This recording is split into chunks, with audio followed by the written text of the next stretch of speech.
धन्यवाद यीशु। आइए, जिनके पास भी बाइबल है हम सब खोलेंगे मरकुस 16 अध्याय, मार्क चैप्टर 16 का 6th वर्ड। मती के बाद है ये, और अगर आपके पास मेरी तरह बाइबल है BSI का तो आप 78 नंबर पेज खोल सकते हैं। 78 नहीं, 79। 16 वर्स 6। उसने उनसे कहा, चकित मत हो, तुम यीशु नासरी को जो क्रूस पे चढ़ाया गया था ढूंढती हो। वह जी उठा है, यहां नहीं है। देखो, यह वही स्थान है जहां उन्होंने उसे रखा था। 7th। परंतु तुम जाओ और उसके चेलों और पतरस से कहो कि वह तुम में से पहले गलील को जाएगा, जैसा उसने तुमसे कहा था, तो वहीं उसे देखोगे। English. But the man said, don't be afraid. You are looking for Jesus from Nazareth, the one who was killed on a cross. He has risen from death. He is not here. Look, here is the place that put him when he was dead. Now go and tell his followers, and be sure to tell Peter. Tell them, Jesus is going into Galilee and will be there before you come. Okay, ठीक है, हिंदी लगा दीजिए। ध्यान दीजिए, Bible बताती है कुछ लोग थे जो प्रभु यीशु की सेवकाई से बहुत जलते थे। जलन तब आती है जब आप वो नहीं कर पाते हैं जो सामने वाला कर पाता है। इससे जलन पैदा होती है। वो हमेशा जलन कंपटीशन का एक फ्रूट है। और बाइबल बताती है कभी भी हमें किसी से कंपटीशन, किसी को कॉपी करने की नीड नहीं है। आप जो हैं वैसे बने रहिए। अगर आपको पता है कि अगर कॉपी करना सिन है, अगर आपको वर्ड चाहिए तो मैं आपको वर्ड दे सकता हूं कि कॉपी करना एक सिन है। इजराइलियों के लिए लाल समुद्र 2 भाग हुआ था, मिस्र के लोगों के लिए नहीं। लिखा है जब मिस्र ने यह करना चाहा तो वे डूब गए। आपको पता है दूसरे को कॉपी करना अपनी बुलाहट को वेस्ट करना है। कि जब आप किसी को देखते हो, मुझे कई लोग मिलते हैं जो मैं देखता हूं कि जो लोगों को हाथ रख के गिराने की कोशिश करते हैं, तो मैं सोचता हूं आखिर ये किसको फॉलो कर रहे हैं, क्योंकि यीशु तो ऐसा करता नहीं था। यीशु तो लोगों को उठाता था। ओ बेनिहिन। कई बार जब आप देखो, जब किसी हम ऐसे प्रीचर को देखते हैं, हम सोचते हैं कि काश हमारी सेवकाई भी इसकी तरह हो। मैं आपको एक सलाह देता हूं, कभी भी आप किसी प्रीचर को देखो ना, याद रखो उसकी मिनिस्ट्री का नहीं, उसकी लाइफ का पीछा करो। देखो उसमें कौन सी अच्छी चीजें हैं, क्योंकि परमेश्वर की कलीसिया के अंदर हर एक को अलग अलग मिनिस्ट्री है। कोई प्रचारक है, कोई भविष्यवक्ता है, कोई शिक्षक है, कोई चरवाहा है, कोई क्या है। अब ये लोग क्या थे, इनका नाम फरीसी था। ये जलते थे यीशु से, क्योंकि ये देखते थे कि इनकी सभाओं में न दुष्ट आत्मा निकलती है, न बीमार चंगे होते हैं, और ये बंदा उसके लिए कहते थे इसको कुछ आता भी नहीं है और ये पता नहीं क्या क्या कर देता है। और हुआ क्या, इन्होंने जलन से उसे पकड़वाया और पिलातुस के ऊपर एक प्रेशर डलवाया कि वो उससे मारे। पिलातुस और उसकी वाइफ दोनों ये काम नहीं करना चाहते थे। इवन पिलातुस की वाइफ को तो विजन आया था, ड्रीम आया था कि इस केस में हाथ भी मत डालना, क्योंकि ये धर्मी व्यक्ति है। लेकिन जब लोगों ने उसको फोर्स किया, नहीं हम चाहते हैं, इवन बरब्बा को उन्होंने चूज किया। यीशु को छोड़ के उन्होंने बरब्बा चूज किया। और जब यीशु को उन्होंने हैंडओवर कर दिया पिलातुस के पास, पिलातुस ने पहले कहा कि मैं इसको कोड़े मार के छुड़वा देता हूं। उन्होंने कहा नो, क्रूसीफाई हिम, इसे मारो। क्यों? कि ये जो बोलता है ना, ये गलत बोलता है, ये हमारी रीतियों को नहीं मानता है। और जब उन्होंने देखा कि हमारा इससे भी काम नहीं होता, तो यीशु पे एक एलिगेशन ये लगा कि ये रोम को कर देने के लिए, गवर्नमेंट को टैक्स पे करने के लिए मना करता है। तब एक इशू बन गया। और हुआ क्या आप सब जानते हैं, जीसस वहां पर पकड़ा गया और उसे मार दिया गया। और वो उसके बाद जी उठा। जी उठने के बाद उसके लोग उसे ढूंढने के लिए गए, और जैसे वो उसको ढूंढने के लिए वहां पर गए, वचन कहता है उस कब्र में, ये कब्र एक व्यक्ति ने खरीदी थी जिसका नाम था यूसुफ, अर्थमियास का। उन दिनों में अमीरों की पहचान थी, इब्राहिम की तरह वो भी अपनी कब्रों को खरीदा करते थे। इस व्यक्ति ने अपनी कब्र यीशु को गिफ्ट में दे दी थी कि जहां मैं रहूंगा आप वहां रह लेना। और इसी व्यक्ति ने उतरवाया था उसको। और हुआ क्या, जब यीशु मुर्दों में से जिंदा हुआ तो यीशु के साथ मिलने के लिए जो लोग गए थे वो यीशु से नहीं, एक स्वर्गदूत से मिल गए। और स्वर्गदूत ने उन्हें कहा कि जाओ सबको बताओ, पर उसने 12 चेलों में से एक चेले का नाम लेके कहा इसको जरूर बताना, और उसका नाम था पतरस। अब मैं ये बात सोच रहा था, ऐसा क्या था पतरस के मन में कि ये मैसेज उस तक पहुंचाना बहुत जरूरी था कि वो जी उठा है। मैं आपको बताना चाहता हूं पतरस के बारे में आज कुछ। एक ऐसा व्यक्ति जो प्रभु के साथ रहकर भी कभी कभी ऐसी गलतियां करता था, फिर भी आप देखो खुदा उसके लिए क्या कर रहा है। आज का मैसेज हर एक के लिए एक उम्मीद है, एक होप है कि भले ही आप अपने लाइफ में कभी कभी अपने पास में देखो तो आपने इतने मूर्खतापूर्ण डिसीजंस लिए हैं जो आज आपके गले की हड्डी बने हुए हैं, आपको परमेश्वर इनमें से भी छुड़ाकर वहां खड़ा कर सकता है जहां वो खड़ा है। बोलिए आमीन। आइए अपना दाहिना हाथ उठाइए और कहिए प्रभु आपकी दया मेरी गलतियों से बड़ी है। मैं विश्वास करता हूं जब तक आप अपना काम मुझसे पूरा न करेंगे आप मुझे नहीं छोड़ेंगे। आमेन आमेन।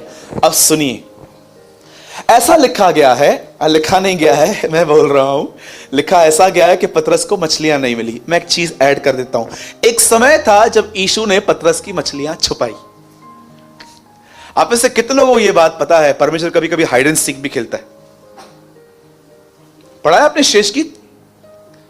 एक लड़की की शादी हुई, शादी की रात वो वेट कर रही थी, कुछ समय के बाद पति आएगा आएगा आएगा, उसका कोई ठिकाना ही नहीं है। रात भर वो देख रही थी, फिर चौकीदार के पास जाके कहती है क्या तूने मेरे प्राण प्रिय को कहां देखा है? ऐसा लिखा है, क्या तूने मेरे प्राण प्रिय को देखा है? उसका पति सब देख रहा था दूर से और चेक कर रहा था, जब मैं नहीं जाता हूं तो क्या ये मुझे ढूंढने निकलती है? बिल्कुल परमेश्वर ऐसा है, कभी कभी वो छुपता है ये देखने के लिए कि क्या आप उसे अधिक खोजेंगे। एक सवाल मैं आपसे पूछना चाहता हूं, एक प्रभु के महान जन ने यह पूछा था, अगर आपका 1 रुपया गुम हो जाए उसे कितनी देर ढूंढोगे?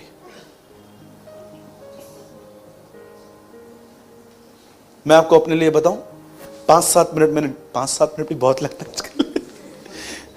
अगर आपका 1 रुपया गुम हो जाए, मैं आपको बताऊं, प्लीज मैं आपको हर्ट करने के लिए नहीं कह रहा हूं, क्योंकि पैसे भी आजकल कुछ वैल्यू हैं, हाँ वो खुदा नहीं है, पर मैं आपको कहना चाहता हूं अधिकतर लोग उसे ठीक है। अगर आपका 1 लाख गुम हो जाए तो क्या हो गया? आज क्यों रहे सब? पीटर भाई अगर आपका 1 लाख गुम हो जाए तो? ब्रदर मेरे को तो मेरे बीवी मार देगी। डोंट वरी, हमारी बहन ऐसी नहीं है। सोचो किसको पकड़े आज? 1 लाख है ही नहीं तो गुम क्या होगा? कोई तो बोलेगा ऐसा। सोचो सोचो सोचो किसको पकड़े? चेतन भाई नहीं आए ना? आए हैं ना, शायद बाहर बैठे। ठीक है, मैं आपसे पूछ, पंकज अगर आपका 1 लाख गुम हो जाए तो? मम्मी का दे। मैं आपको बताऊं, मैं वहां भी ढूंढ के जाऊंगा जहां जहां मैं गया ही नहीं। पहले मैं उन सब जगहों पे ढूंढूंगा कि कहां कहां मैंने रखा था, कॉल्स करूंगा, मैसेजेस करूंगा, आंटी मैं इधर आया था, अंकल मैं आया था, देखो ना, फिर पुलिस में जाऊंगा, फिर यहां वहां वहां वहां। अब मैं आपसे पूछता हूं, आप खुदा को कैसे ढूंढते हैं? 1 रुपए की तरह कि 1 लाख की तरह? जो 1 लाख की तरह बोल रहे हैं बरोबर जानते हैं वो भी, रट्टा मत मारो। हाँ बस 1 लाख की तरह मतलब जब तक आपको खुदा नहीं मिलता है बैठे रहते हो। मैं आपको मजाक नहीं कर रहा हूं, मैं खुदावन की उपस्थिति में और उस मस्से में बोल रहा हूं।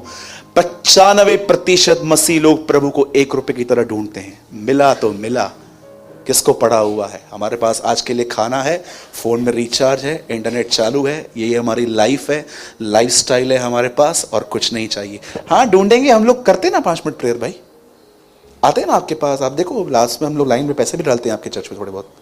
यही लाइफ है बहुतों की। पर कुछ ऐसे होते हैं जो जानते हैं कि परमेश्वर उनको रिवॉर्ड देता है जो उसे गंभीरता से खोजते हैं। इब्रानियों 11:6 सबको पता है विश्वास के बिना परमेश्वर को प्रसन्न करना अनहोना है, क्योंकि परमेश्वर के पास आने वाले को यह विश्वास करना चाहिए वो है। उसके नीचे लिखा है और जो उसे खोजते हैं वो उनको प्रतिफल देता है। प्रभु क्या प्रतिफल है? मैं समय उनको मिल जाता हूं। मैंने कभी भी अपनी प्रार्थनाओं के उत्तर नहीं ढूंढे, मैंने हमेशा परमेश्वर को ढूंढा और मुझे उत्तर मिल गए। Jesus is your answer. यीशु आपका आंसर है, उसे ढूंढो, कंप्लीट हो जाओगे। आप जानते हो एक दिन क्या हुआ? बाइबल बताती है यीशु पतरस की बोट पे आया, और जानते हो पतरस एक ऐसा व्यक्ति था जो बहुत थका हुआ था। वो अपने शब्दों में कहता है, प्रभु हमने कड़ी मेहनत की, हमें कुछ नहीं मिला। यीशु कहता है दाहिनी और जाल डाल, और उसे वहां पर जाल डाला, उसे मछलियां मिल गई। और जानते हो उसने अपने लाइफ में पहला खूबसूरत निर्णय क्या लिया? वो उन मछलियों को छोड़ के यीशु के पीछे हो लिया। पर शायद आप कितने लोग ये वॉच कर पाए हैं, आई डोंट नो। पतरस उस समय, जिस समय यीशु ने उससे कहा मेरे पीछे हो ले, मैं तुझे मनुष्य को पकड़ने वाला बनाऊंगा, मैं आपको बताना चाहता हूं पतरस प्रेम में नहीं चला था। जैसे हम में से बहुत सारे लोग शायद ज्ञान के पीछे होंगे, कुछ चीजों के पीछे होंगे, पर उस पर्सन के पीछे नहीं होंगे कि जीसस जो बोलता है। अगर आपने ये कलीसिया सिर्फ इसलिए ज्वाइन की है क्योंकि इस कलीसिया में दूसरी कलीसियाओं से बेटर वर्ड मिलता है, या आपके कान आपको अच्छे लगते हैं सुनना, या आपको लगता है कि यार यहां नॉलेज अच्छा है, मैं आपको बताना चाहता हूं इस कलीसिया के अंदर हम जो भी प्रीचिंग करते हैं एक वजह से करते हैं, ताकि आप यीशु का पीछा करें, लेकिन नई नई बातों को सुनने में सिर्फ अपना समय गंवाएं। आप जानते हो पतरस जब चला प्रभु के पीछे तो वो प्रेम में नहीं चला। ब्रदर आप कैसे कह रहे हो? एक धनवान आया यीशु के पास, कहता है प्रभु अनंत जीवन पाने के लिए मैं क्या करूं? यीशु कहता है आज्ञाओं को मान। बोलता है बचपन से मानता हूं। तुझमें एक कमी है क्या? अपना पैसा गरीबों को दे, मेरे पीछे चल, तुझे स्वर्ग में धन मिल जाएगा। लिखा है वो चला गया। पतरस ये सब वॉच कर रहा था। पतरस को प्रभु ने कहा धनवानों का परमेश्वर के राज्य में आना कितना कठिन है। तब पतरस कहता है प्रभु किसका उद्धार होगा? यीशु कहता है जो मनुष्य से नहीं हो सकता वो खुदावन से हो सकता है। उसके बाद पतरस कहता है हम तो सब कुछ छोड़ के आए हैं, हमें क्या मिलेगा? मेरे को लगता है पतरस आंद्रियास को बोल रहा था चल पीछे चल, इसको पता है मछलियां कहां कहां है, चल चल चल चल इसके पीछे चल। दोपहर में मछलियां लेके देता है ये, रात को भी आने की जरूरत नहीं पड़ेगी, सोए रहेंगे रात को मस्त। ये पहले ही एक स्वार्थी पूर्ण निर्णय उसने लिया। आइए अब मैं आपको उसकी दूसरी गलती बताता हूं। एक समय था जब वो एलिया और मूसा को ऊपर महिमा में उसने देखा।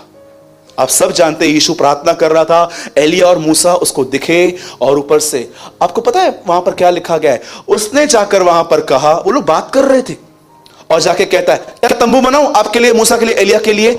ब्रैकेट में लिखा गया है वो नहीं जानता था कि वो क्या कह रहा था। मैं आपसे पूछना चाहता हूं कितने लोगों के अंदर ये गड़बड़ है, दूसरे की बात पूरी भी नहीं होती है पहले बोलना चालू कर देते हो। कभी आपको पता भी है किन किन लोगों के लिए लिसन करना कितना कठिन होता है? कोई आपको बिठाए और आपसे बात करे, क्या आपने उसकी पूरी सुन ली? क्यों लिखा गया है उससे नहीं पता था? क्या ऊपर से आवाज आई इसकी सुनो? याकूब में लिखा है सुन तो लो। आप मुझे एक व्यक्ति बताओ जो पूरे ज्ञान से भरा हुआ है, उसको सुना के दिखाओ। आप उसको कुछ भी सिखाओगे ना, वो आपको बोलेगा नहीं मैं इसमें से और कुछ सीख चुका हूं। भाई आप भी बताओ, पहले सुन तो लो। नहीं, सुनना मुझे आता ही नहीं है, मुझे सिखाना आता है खाली। इतने सारे लोग हैं सुनते नहीं है वो किसी की भी। कई बार आपको पता है आप किसी को कभी कभी आप बोलो वो हाँ ऐसे करके हाँ उस बात में बोलो, बताओ मैंने क्या बताया? तो क्या कर रहा था? मैं वेट कर रहा था, तू पूरा कर तो मैं बोलूं। बहुत सारे लोग हैं सुनते ही नहीं है। एक प्रीचर आए, मैं वहां पर कुर्सी पे बैठा हुआ था दूसरी चर्च में, और उनके बाद मैं स्पीकर था। वो प्रीचिंग कर रहे थे, मेरे बाजू में एक व्यक्ति और उसको पता नहीं था कि एक्चुअली मैं उठूंगा इसके बाद। मैंने उसको बोला, भाई साहब, हाँ उठो, प्रचार चल रहा है। दोनों बोला, अभी कितना टाइम हुआ है? 5 मिनट हो गए उनको बोले हुए, उठो ना। बोला 10 मिनट रखो, आप भी सोएंगे।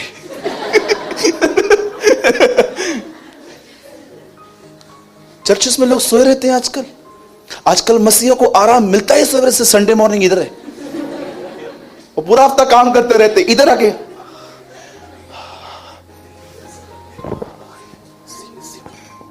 एसी लगा हुआ है ना,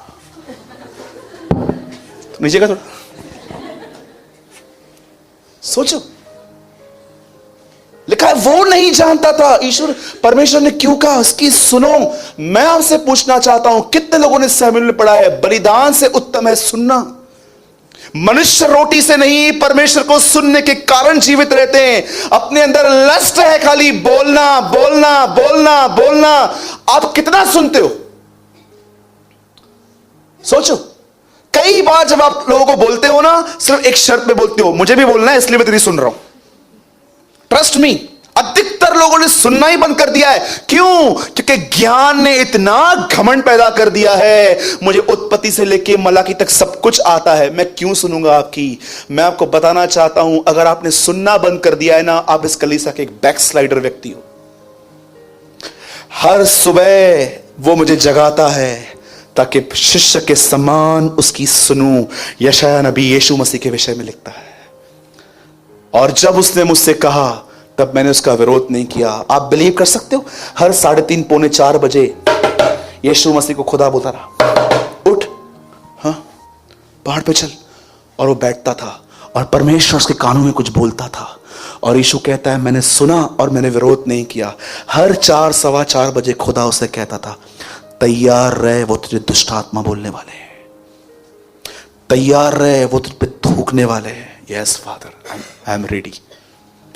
मैं उस दिन passion of the Christ movie देख रहा था, जब जीसस को ऐसे लिटाया गया कोड़ों को मारने के लिए, यीशु ऊपर देख के कहता है, father your servant is ready. आप सोचो, जिस व्यक्ति ने सुनना नहीं सीखा है लाइफ में, वो आगे कैसे जाएगा? क्यों पतरस ने बीच में आके कहा, प्रभु मैं तंबू बनाऊं? परमेश्वर कहता है इसकी सुनो, मैं तुमको ऊपर इसलिए नहीं लेकर आया हूं कि तुम यहां भी बोलो। कई बार परमेश्वर आपको यहां पर इसलिए नहीं लेके आता है कि खाली आप और अच्छा प्रचार करना सीखो, पर इसलिए कि आप सुनना सीखो। मरियम ने क्या किया? यीशु कहता है देखो, जो इसने चुना है मैं इसे नहीं छीनूंगा। आज मैं आपसे पूछना चाहता हूं, आइए सब यहां पर देखिए, कितना बोलते हैं, कितना सुनते हैं आप? क्या वर्ड की प्रिपरेशन करते हैं हम लोगों को बताने के लिए, 2-2 दिन से ये रेफरेंस, ये रेफरेंस, ये रेफरेंस, ये रेफरेंस, हर चीज में हम परफेक्ट बनने की कोशिश करते हैं। पर मैं आपको बोलना चाहता हूं, अगर आप एक प्रीचर हैं, कितना खुदा को सुनते हैं, कितना लोगों को सुनते हैं? मैं कभी कभी कलीसिया के लास्ट में बच्चों को अपने पास बुलाता हूं और मैं उनको बोलता हूं कैसे हो। जब वो बात करते हैं ना, मुझे इतना मजा आता है कि यार ये लोग और बोलें। ट्रस्ट मी, मैं 1 घंटा प्रचार करता हूं, ट्रस्ट मी, लेकिन मैं 23 घंटे, इवन जब मैं रात को सोता भी हूं ना, खुदा को कहता हूं, खुदा आज रात को कोई किंगडम के लिए ड्रीम दे, मुझे आज कुछ यार अपने राज्य के लिए कुछ ड्रीम देना, मुझसे सपने में भी बात करना, मुझे लिसनर बना, खाली बोलना बोलना बोलना बोलना। आपको पता है पतरस की एक गड़बड़ थी, इसलिए लिखा है बोलने में धीमे और सुनने में तत्पर बनो। सुनो, कम बोलो, सुनो बहुत। कई बार आप लोगों को सुन लोगे ना, आपको पता चलेगा वो सही बोल रहे हैं, आपकी गलती है। मैं हमेशा कहता हूं, अगर आप गलत हो तो माफी मांग लो, और अगर आप सही हो तो चिंता करने की जरूरत ही नहीं है, खुदा आपकी तरफ से बात करेगा। आमीन। पहली मिस्टेक उसने क्या की? एक स्वार्थीपूर्ण निर्णय लिया। दूसरी मिस्टेक, उसे बीच में बोलने की आदत थी। अब तीसरी मिस्टेक मैं उसको बताता हूं। यीशु मसीह प्रचार कर रहे थे, क्षमा करो क्षमा करो क्षमा करो। ये प्रचार सुन रहा था और यीशु को उसे देखता होगा, अंद्रयास भी बैठा हुआ था। कभी कभी 2 परिवार के एक लोग होते हैं ना, और सेम वचन चले गड़बड़ वाले। Thank you brother. असा तो लड़ी ना लगाऊं, ता ही लड़ो असां तरफा। पतरस और अंद्रयास बैठे हुए थे। यीशु पतरस आके कहता है, यदि मेरा भाई गुनाह करे तो मैं कितनी बार माफ करूं? 7 बार। ये सवाल बोल के अटक गया। यीशु ने कहा 7 के 70 गुने। 7 बार डिफिकल्ट लग रहा था, अभी 7 को 70 से करो, 490। अब बताओ 490 बार कोई एक दिन में गलती करता है? तो प्रभु आप क्या बोलना चाहते हो? माफ ही करते रहो।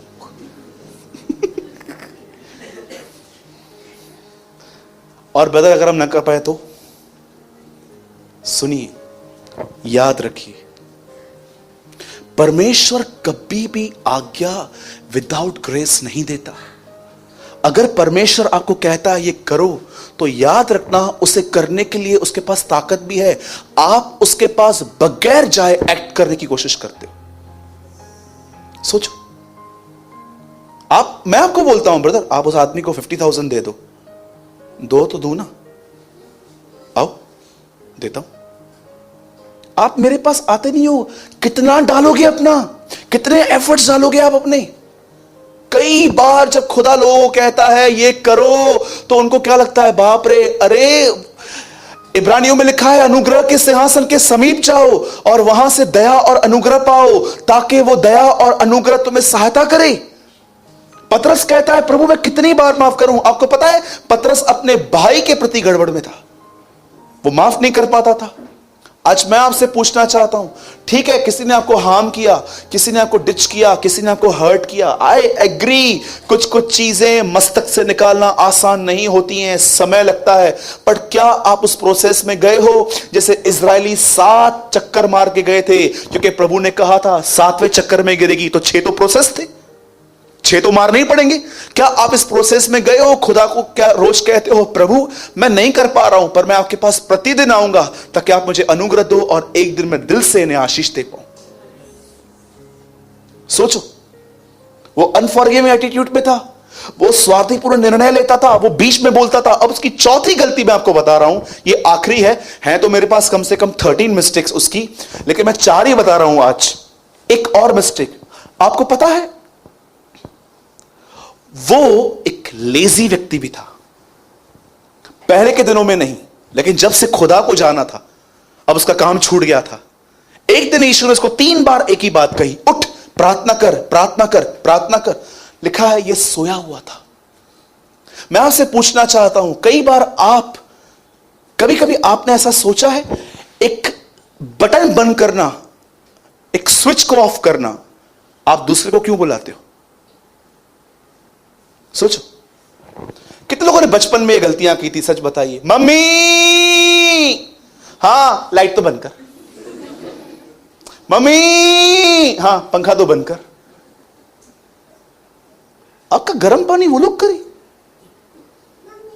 हाँ, वेरी गुड। पीटर है 12 ईमानदार है। हाँ,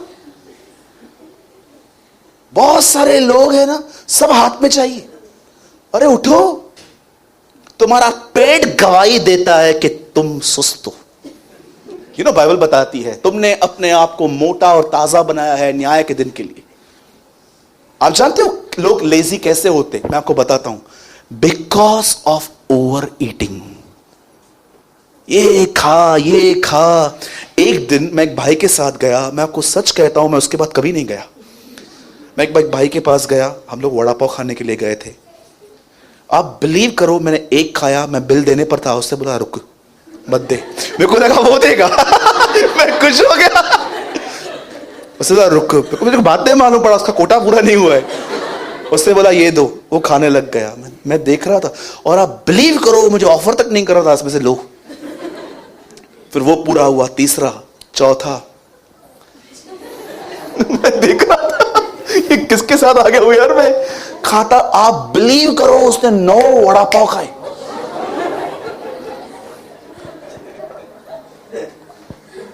आप बिलीव करो, जानते हो मैंने उसको क्या बोला? मैंने बोला मेरी बाइक पे मत बैठना, पंक्चर हो जाएगी गाड़ी।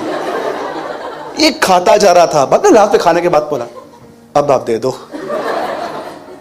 कई लोग इतना खाते हैं, और कभी कभी जानते क्या होता है, एक्स्ट्रा खाना बन जाता है ना, ये डर से कि सुबह फेंकना पड़ेगा, ठूस डालेंगे।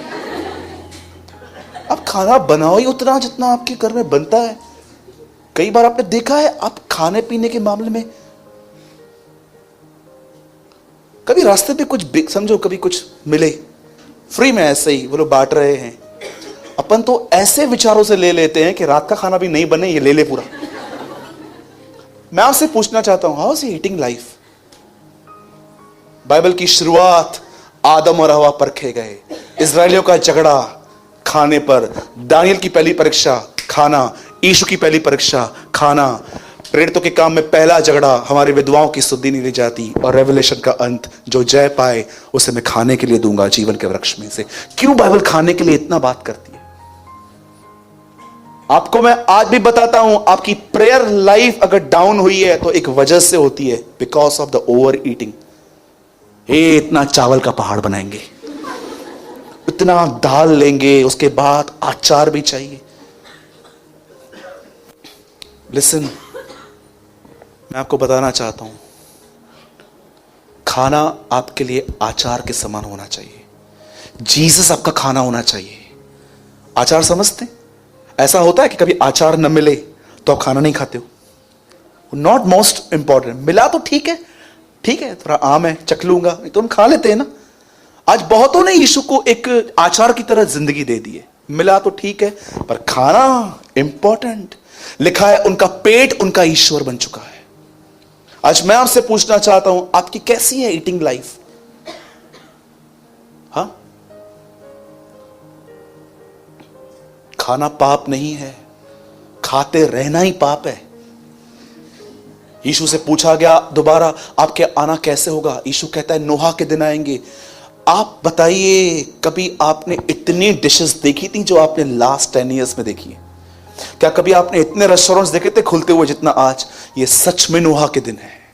These are the days of Noah।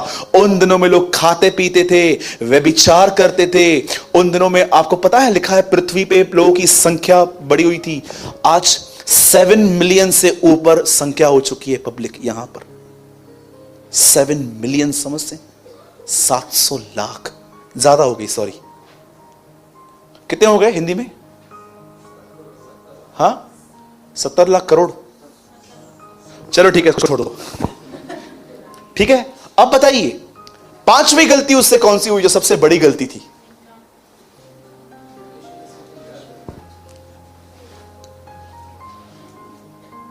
यीशु बैठा था, बोलता है मैं जा रहा हूं, सबके सामने बोलता है ये सब छोड़ देंगे, मैं नहीं।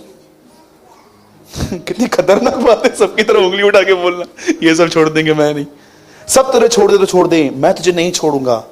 यीशु कहता है आज ही मुर्गे की बांग देने से पहले तो 3 बार मेरा इनकार करेगा।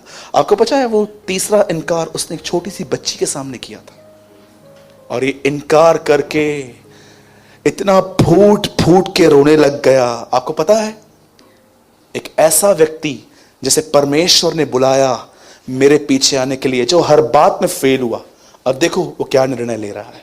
सब यहां देखिए, 21:1 जॉन, कोई खोलिए मत, सिर्फ यहां देखिए। अब देखो ये आदमी क्या कर रहा है यहां पर।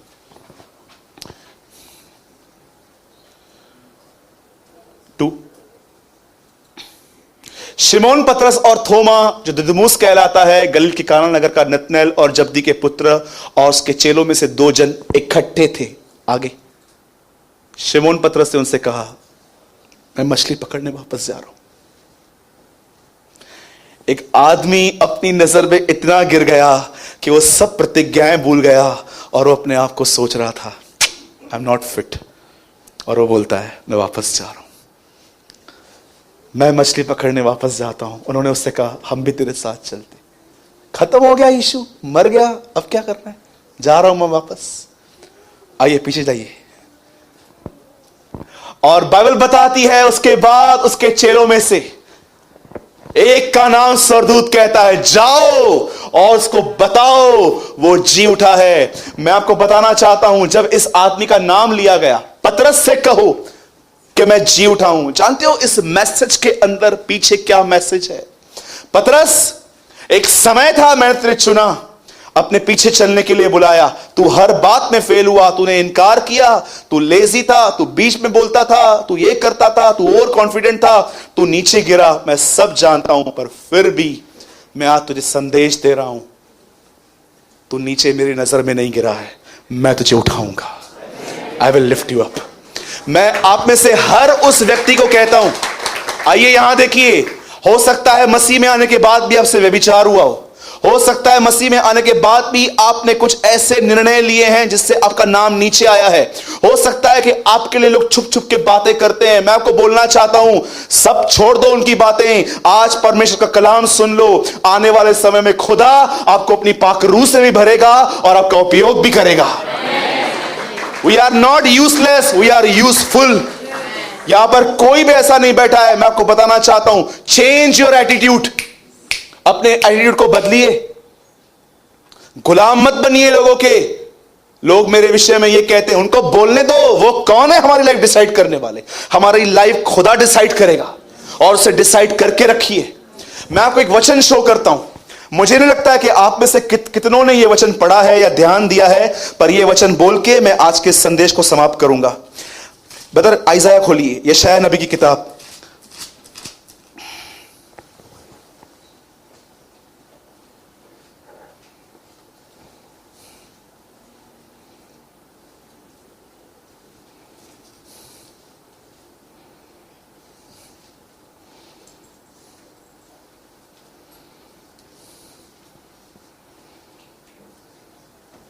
सुनिए, काफी टाइम जाएगा, मैं आपको ऐसे एक्सप्लेन कर देता हूं। सुनिए, ध्यान दीजिएगा और हम 5 मिनट में इस मैसेज को यहां पर पूरा कर देंगे। सुनिए, हुई होगी आपसे पास में कोई गलती, किया होगा आपने कुछ ऐसा, आपको नहीं पता था या आपने जानबूझ के भी किया था। मुझे बताइए, क्या हम इन चीजों को होल्ड करके रखें? The Bible says learn from your past but don't live in your past. अपने पास से सीख लो, उसमें जियो मत। सुनिए, मैं आपको एक चीज से आज चाहता हूं, आप टोटली फ्री हो जाओ, टोटली फ्री। सुनिए, आपको पता है ये चीजें कितना असर करती हैं हम पर, जब हम सुनते हैं कि एक व्यक्ति मेरा नाम स्पॉइल कर रहा है, एक व्यक्ति मेरे विषय में बुरी बुरी बातें कह रहा है। मैंने घंटों भर लोगों को इस विषय पर सोचते हुए देखा है, जब उनको कोई बैड न्यूज मिली उनके बारे में कि ब्रदर आपके लिए कोई ऐसा बोल रहा है क्या, मैं तो ऐसा नहीं हूं। 3-3, 4-4 घंटे वो उसी सुन चलते रहते हैं। अब सुनिए, ध्यान दीजिएगा, एक समय था पौलुस माल्टा द्वीप पे तैरते तैरते पहुंचा, और जैसे वो वहां पर पहुंचा, वचन कहता है ठंडियों की वजह से उन्होंने लकड़ियां निकाली, उसको जलाया। आप जानते हो उन लकड़ियों में एक सांप था, जैसे उस लकड़ियों को आग लगी, वो आग थोड़ी सांप को भी लगी और सांप वो लकड़ी से बाहर आ गया और सीधा पौलुस को उससे जकड़ लिया। अब जो भी लोग वहां पर पौलुस को देख रहे थे कि किधर से आया हुआ है, सब एक ख्याल रख रहे थे, यार इस बंदे ने सबसे बड़ा गुनाह किया होगा, कोई समुद्र से बच निकला है, फिर भी न्याय इसका पीछा नहीं छोड़ रहा, अब भी परमेश्वर इसको मारने की कोशिश कर रहा है। सब लोग देख रहे थे, या तो हाथ सूझेगा ये गिर जाएगा, या तो हाथ सूझेगा या तो गिर जाएगा। अचानक जब उन्होंने बहुत देर तक देखा कि कुछ भी नहीं हो रहा है, अचानक उनका ओपिनियन जानते क्या हो गया? बोलते हैं ये तो कोई भगवान है, ये तो कोई परमेश्वर है। लोगों के ओपिनियन 2-2 मिनट में बदलते हैं। मैं कभी बिलीव नहीं करता हूं कि आज जो मेरे साथ अच्छा चल रहे हैं, कल ये मेरे साथ बुरा नहीं चल सकते, कभी भी नहीं, नेवर। इसलिए मैं न्यूट्रल रहता हूं। एक बाउंड्री है, आप कभी कभी सोचते होंगे, याद रखना मैं हमेशा ये बात कहता हूं और ये बहुत प्रैक्टिकल है मेरे लाइफ में, आप मेरे उतने ही करीब आ सकते हो जितना मैं आपको करीब आने दूंगा। आप मुझे बोलोगे hello, yes hello, how are you, fine, कैसे हैं आप, हाँ। अगर आप इससे ज्यादा आगे जाएंगे, मैं रिप्लाई नहीं करूंगा। हर एक की बाउंड्री है। कई बार इमोशंस में लोग बह जाते हैं, करीब जाते हैं, और देखो आगे चल के लड़ाइयां, झगड़े, कंफ्यूजन्स क्रिएट होते हैं। एक व्यक्ति जो अपने गुनाह में गिर के अपने व्यापार में वापस जा रहा था, ऐसे व्यक्ति को स्वर्गदूत कहता है उसे बोलो। और मैं आपको बताना चाहता हूं, जिस आदमी ने 3 बार इनकार किया, उसी आदमी ने प्रचार में 3000 आत्माएं भी जीती। और उसके बाद मैं आपको बताना चाहता हूं, उसकी छाया से लोग ठीक होते थे। और अगर आप मुझसे पूछोगे सूरज भाई, बाइबल की मोस्ट स्पिरिचुअल पत्री कौन सी है, तो मैं आपको कहूंगा पतरस। क्या शब्द वापरे उसने, उस अजर मीरास जिसकी प्रतिज्ञा की गई है, जिसकी रखवाली परमेश्वर की सामर्थ और हमारे विश्वास से की जाती है। ऐसी ऐसी बातें वो लिखता है, मैं आपको सच कहता हूं, पढ़े लिखों को समझ में नहीं आती। आज एक अनपढ़ ने ऐसी पत्रियां लिखी जो पढ़े लिखों को समझ में नहीं आती। Trust me.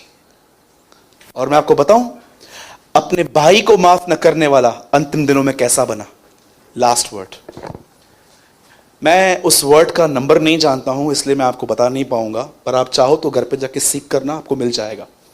एक वचन में उसे 4 आज्ञाएं दी है, ऐसा लिखा है वहां पर। शायद से मैं थोड़ा बोलूं तो आप करेक्ट कर लेना। वहां लिखा है, भाइयों का आदर करो, एक दूसरे के लिए प्रार्थना करो, और उसके बाद उसने लिखा है राजा का सम्मान करो। 66 में पौलुस मरा था, 67 में पतरस मरा था। जिस राजा ने पौलुस को मारा, वही राजा ने पतरस को भी मारा था, नीरो। आप जानते हो, जब बाइबल बताती है, पतरस ये कहता है राजा का सम्मान करो। आप बिलीव कर सकते हो, जो व्यक्ति पतरस को मारने के लिए आ रहा था, पतरस ऐसे व्यक्ति के लिए कहता है इसका आदर करो। वो अपने अंतिम दिनों में इतना बदल चुका था। गाली के बदले गाली मत दो, दुख उठा के धमकी मत दो। वो क्या बातें लिखता है। एक ऐसा व्यक्ति जो इतना पैथेटिक लाइफ जी रहा था यीशु के साथ भी, अपने अंतिम दिनों में वो सूर्य के समान चमका। आपने कैसे शुरुआत की थी, इट्स नॉट इंपॉर्टेंट, आप कैसे एंड करोगे ये बहुत इंपॉर्टेंट है। इसलिए पौलुस कहता है, क्या तुम ऐसे निर्बुद्धि हो जिसने आत्मा की रीति पे आरंभ करके अब शरीर पे अंत करोगे। इसलिए मैं आपसे कहना चाहता हूं, डोंट बिलीव, इस झूठ पे कभी बिलीव मत करना कि बदल मैं यूजलेस हूं, मैं क्या, मेरे को डरा हुआ रहता हूं, मुझे कुछ आता ही नहीं है। आपको पता है, मूसा को जब प्रभु मिनिस्ट्री करने के लिए भेजता है तो उसका पहला कन्फेशन क्या है, मैं बताऊं। जब उसने यिर्मयाह को भेजा तो यिर्मयाह कहता है मैं तो लड़का हूं। अगर आप ये कहते हो मुझे कुछ नहीं आता, आप बिलीव करो प्रभु को यही डिग्री चाहिए और कोई डिग्री नहीं चाहिए। एक भाई बाइबल कॉलेज से होकर आए थे, हर बार जब वो उसे मिलते थे, मैं बाइबल कॉलेज में उसे होकर आया। मैंने बोला ये तुमको बताया था आपने? नहीं, फिर से बोलो ना। मैं बाइबल कॉलेज से होकर आया। इस 18 से 19 बार उसने मुझे ये बात बताई थी। मैंने बाद में बोला अब एक काम कर, सर्टिफिकेट लेकर आ, उसमें 2 होल कर और अभी उसे रस्सी बांध और गले में बन के घूम। कभी कभी लोगों को बाइबल कॉलेज जाने का, ठीक है भाई आप जाओ, कोई मना नहीं कर रहा है आपको, ईगो क्यों है आपको?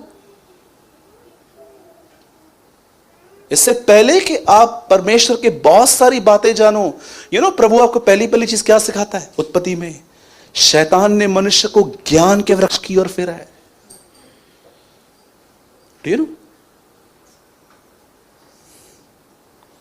कितने लोग समझ पा रहे हैं मैं क्या बोल रहा हूं? बोलो प्रभु।